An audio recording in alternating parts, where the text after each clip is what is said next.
गोलंदाजी मार्कवर गोलंदाज येतोय आर्यन ओवाळ. कुठेतरी अचूक टप्प्यावर गोलंदाजी करावी लागेल, परंतु निखिल अजूनपर्यंत तट धरून बसलाय मैदानामध्ये. एक षटकार पाहायला मिळाला त्याच्या फलंदाजीमधून, परंतु कुठेतरी रोहनला थांबावं लागले. सोपं असं आव्हान. 6 चेंडू 10 धावा. कुठेतरी एक मोठा फटका.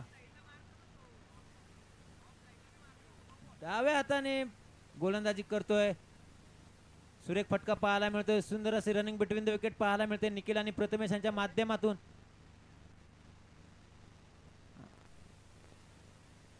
पहिल्या चेंडूवर 2 धावा खर्च करतोय तो रोहन आणि सुरेख फलंदाजी करतोय निखिल आपल्या संघासाठी आणि तेवढी साथ देतोय तो प्रथमेश. सुंदर रनिंग बिटवीन द विकेट पाहायला मिळाली प्रथमेश आणि निखिल यांच्यामध्ये. 2 धावा पहिल्या चेंडूवर काढल्यात. आता मात्र सोपा असं आव्हान ठरतंय. 5 चेंडू आणि 8 धावा. कोणता संघ विजय होतोय प्रत्येकाचं लक्ष लागलंय.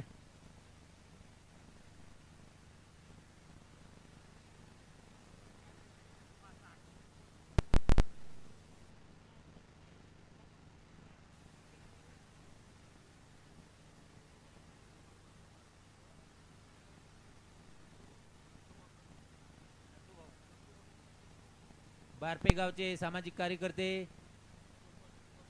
हबप नितूभाऊ सोनार आणि बारपे गावचे सामाजिक कार्यकर्ते दत्ताभाऊ कदम इथे उपस्थित आहेत. तरी आयोजकांकडून त्यांचे सहर्ष स्वागत. उमेश लोहेकर तसेच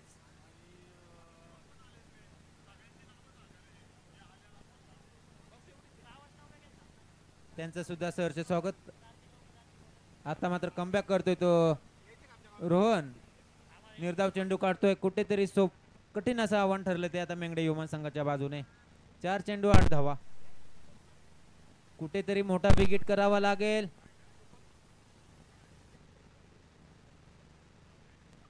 पुन्हा एकदा निर्धाव चेंडू टाकतोय तो रोहन आपल्या गोलंदाजीवर. आता मात्र संकटात सापडलाय तो मेंगडे युवा संघ. प्रथमेश काहीतरी कानमंत्र देण्यासाठी आलेला आहे निखिलला.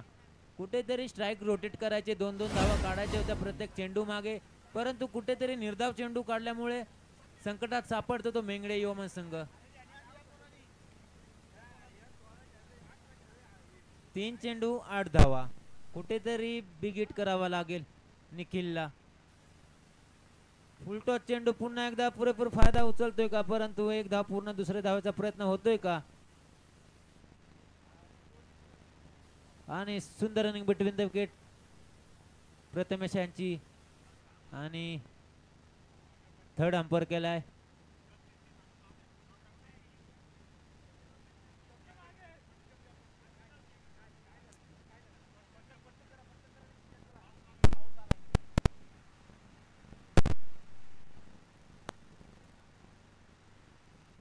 सुंदर डाय मारली ती प्रथमेश यांनी आणि आपल्या संघासाठी झोकून दिलं. आणि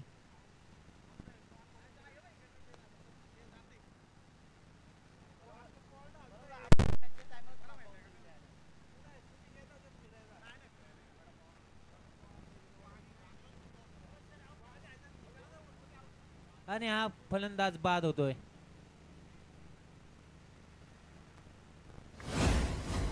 थर्ड अंपायरचा डिसिजन आलेला आहे. फलंदाज बाद.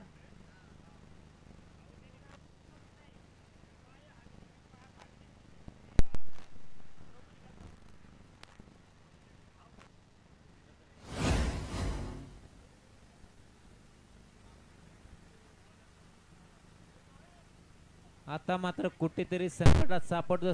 7 धाव्यांची गरज असेल मेंगडे युवा संघाला. 2 चेंडू 7 धावा.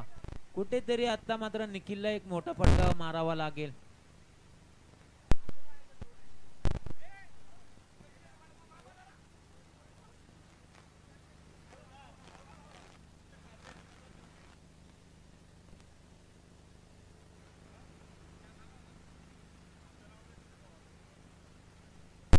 दोन चेंडू 7 धावा. सगळ्यांचं लक्ष लागलं या सामन्याकडे. पाहायला कोणता संघ विजय होतोय. चांगल्या प्रकारची गोलंदाजी करतोय रोशन. फुलटॉस चेंडू नो घोषित केलाय पंचांनी. कुठेतरी विमर मिळतो या संघाला आणि कुठेतरी पावसामुळे कुठेतरी आउटफील्ड खराब झाले, त्यामुळे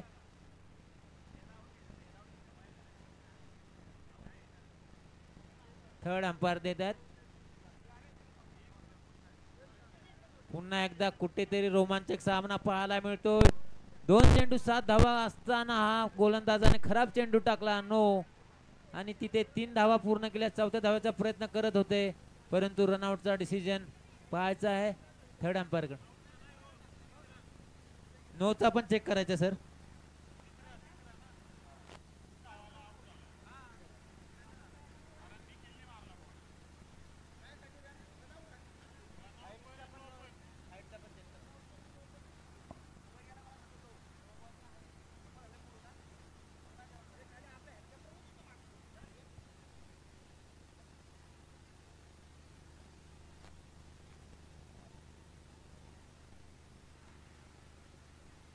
कुठेतरी कठीण असं आव्हान होतं मेंगडे योमान संघाच्या बाजूने, परंतु या गोलंदाजाने हा खराब चेंडू टाकल्यामुळे कुठेतरी संकटात सापडतोय का डबल ए वॉरियर संघ.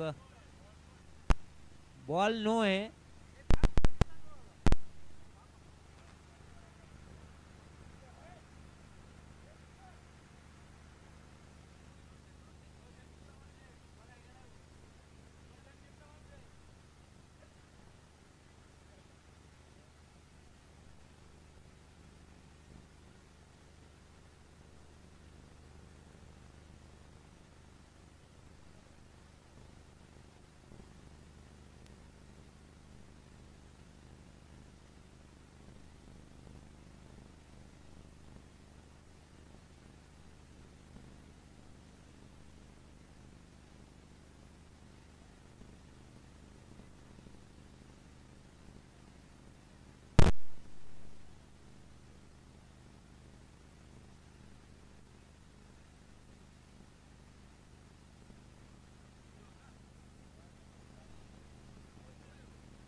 प्लेयर सेफ आहे आणि बॉल नो बॉल. पंच धावा किती काढला? 3 ना. नो प्लस 3 अशा 4 धावा. आता मात्र समीकरण बदलत आहे. 2 चेंडू 3 धावा. कुठे 2 चेंडू 7 धावा पाहिजे होत्या, परंतु हा खराब चेंडू पडल्यामुळे कुठेतरी 4 धावा एक्स्ट्रा मिळाल्या त्या मेंगडे योमन संघाला. कुठेतरी मेंगडे योमन संघाच्या बाजूने झुकतोय की काय हा सामना, परंतु गोलंदाज कमबॅक करण्यासाठी माहीर आहे. धाव संख्या झाली ती 42. 2 चेंडू 3 धावा. पुन्हा एकदा पावसाचा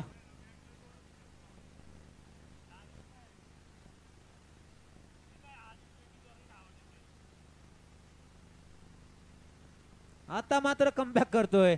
पुन्हा एकदा गोलंदाज. आता मात्र बाद होतोय, कोणतीही रन नाहीये. आता मात्र 1 चेंडू 3 धावा. जर 1 चेंडू 2 धावा काढल्या तर सुपर ओव्हर पाहायला मिळेल, परंतु कुठेतरी कमबॅक करतोय तो गोलंदाज रोहन. काय चुरशीची लढत पाहायला मिळते.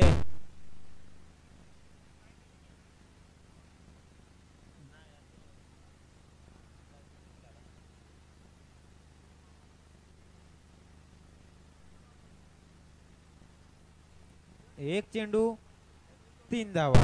तर 2 धावा काढल्या तर सुपर ओव्हर. जर मोठा फटका मारला तर मेंगडे योमन संघ हा विजय होऊ शकतो, आणि जर हा निर्धाव चेंडू काढला तर डबल ए वॉरियर संघ हा विजय होऊ शकतो.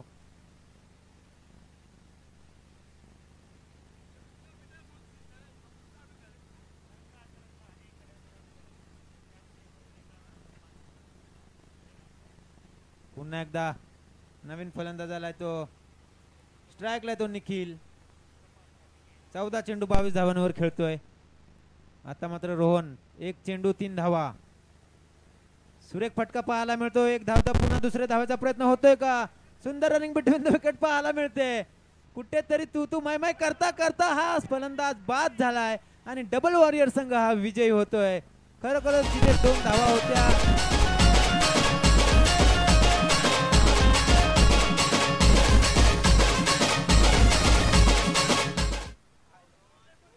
कुठेतरी सोपं असं आव्हान झालेलं, परंतु कुठेतरी रनिंग कमी पडली निखिलची आणि हा डबल ए वॉरियर संघ विजय होतोय. पहिला विजय मिळाला त्यांना.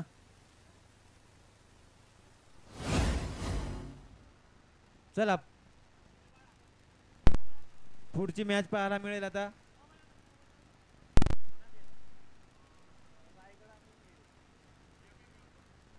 एम योद्धा आणि रायगड वॉरियर्स या पुढील होणारा सामना. दोन्ही संघांनी तयारीत राहायचंय आणि जे क्षेत्ररक्षण घेतलेलं त्यांनी लवकरात लवकर आपलं क्षेत्ररक्षण लावून घ्यायचंय.